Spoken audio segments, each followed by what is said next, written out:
Every few months or so, I watch a movie so moving and powerful that it carries out its emotional force from the medium itself and onto my vulnerable consciousness to serve as a catalyst for my own ego-crushing despair. Maybe it is because I'm not a person who is too shy or privy away from opening myself up to this certain experience, but still, regardless of whatever it may be, it happens. And by my count, this has happened to me a number of 5 times in the past 14 months. The list of films that gave me this effect go chronologically: Burning,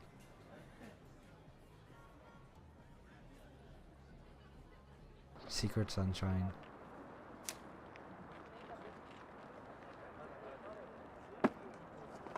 Red Rocket,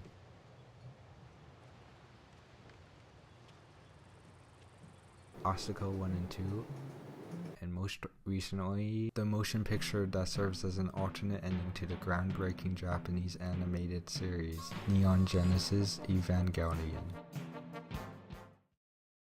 The devastation from watching the end of Evangelion hadn't really hit me until just after a bit, when I listened to the soundtrack and thought about it a bit more.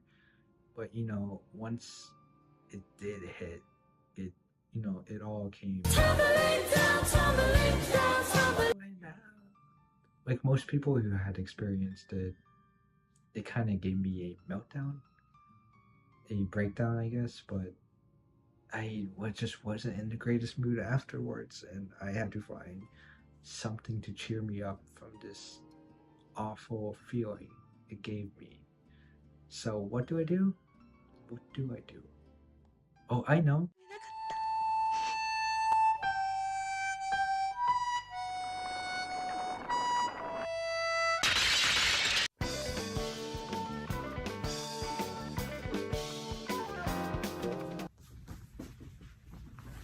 House actually has a very special place in my heart.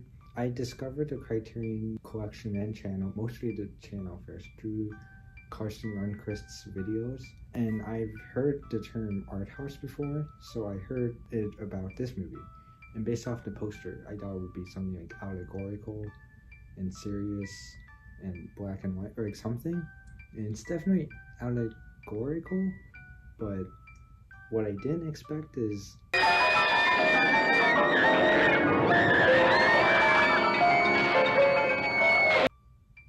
yeah, I didn't expect all that. So I think it's actually pretty unique that this movie exists. This movie is exactly what I would imagine it to be like if a 6-year-old made a movie.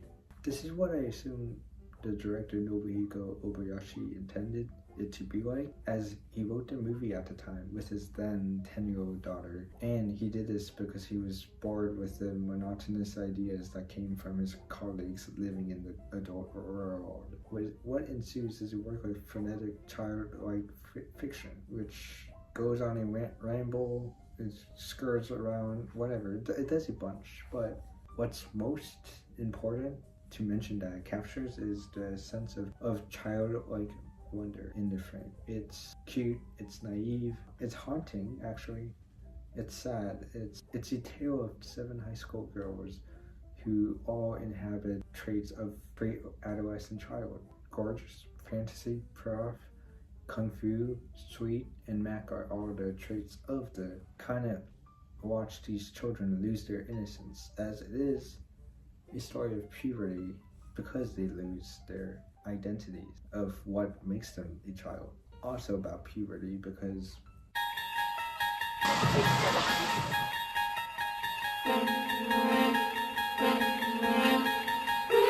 it's an odd watch for sure, and it does take a bit of getting used to before you really like it, but once you really get into it and your brain turns off, it gets really good, and you really appreciate it for the confusing nostalgia piece that it is. It's actually been a while. I haven't seen it in so long. I think I have to give it a rewatch. Oh, now I remember. She just goes to her aunt's house because she misses her mom and wants to visit her hometown. Wait, wasn't there another movie where it's about grieving over your loved ones dying, like going to their hometown?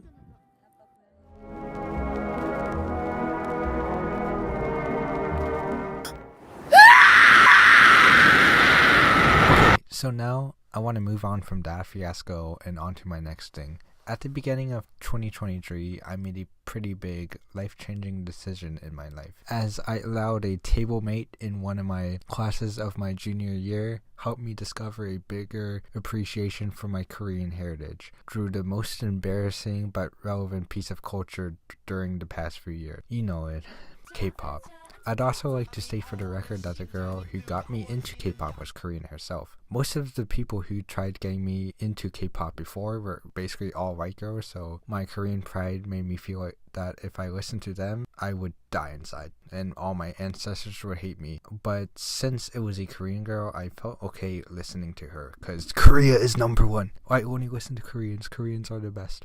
But anyways, one part that always stuck with me with K-pop was its huge emphasis on expressing emotion. While I could go on a whole tangent on the emotional element of Korean art, that is a whole nother topic for another time. But for now, I just want to primarily focus on one emotion: joy. Koreans are quite the romantics. This is why K-dramas are so particularly popular. They see joy and romance as things to love expressing. I know that romance and drama are universal elements of human nature, and every culture likes to dabble and express it in different ways, but I personally love how Koreans express it. K-pop songs I like the most are songs like Twice's The Feels, because I will... The artist who has become my absolute favorite though is IU. If you don't know already, IU is a huge pop singer in Korea. She's basically the same thing as Taylor Swift here.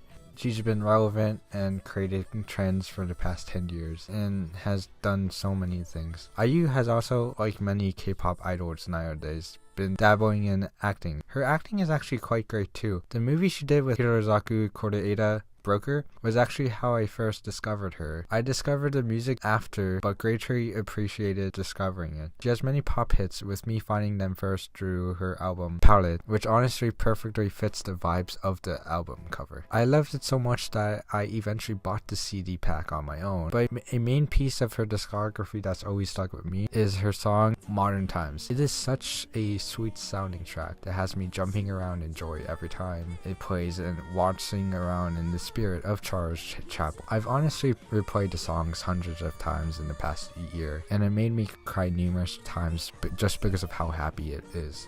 Exploring IU also led me to discovering Last Night's Story, which is such a catchy song that had me listening to it over and over again, like many of her songs. But one thing I learned with this one is that it's actually a cover of a song from the 80s from Sobongcha, a song that my mom personally actually recognized. And this prompted me to ask my mom for more recommendations of what's similar. Songs like Come Back Home by Sotaeji, A Match Made in Heaven by Solid, and 1.5 by Tutu. I want to specifically focus on the original Last Night's Story and 1.5, as they are similar to Modern Times in that they are extremely joyous tracks that has me jumping around in joy. They are so cute and I love them so much. It's kind of weird, I've listened to them so much but I don't really know what they're about. I'm gonna check the lyrics actually now. Oh, it's a cute song. It's just about, making time to talk to people and wanting to talk to people. It's cute. The lyrics are really nice. You know what? This is good. You know what? Let me check out 1.5 now. Wait, no. What? Why does he miss her? Wait, did they break up? Wait, is this a breakup song? What the fuck? No! Wait, now I think I know what the music video is about. No! Fuck. I gotta move on. You know what? Fuck this. I'm gonna move on. I don't know. What's the next thing? My Neighbor Totoro. I know. What could be bad about that? Now, My Neighbor Totoro is very simple. It's just a story about two children. Wait a minute. What do you mean this movie is based on Miyazaki's life? What do you mean his... Wait, let me Google something. Wait, what do you mean his mom died? Wait, is this movie based off his mom? Fuck! No! But I could never love again.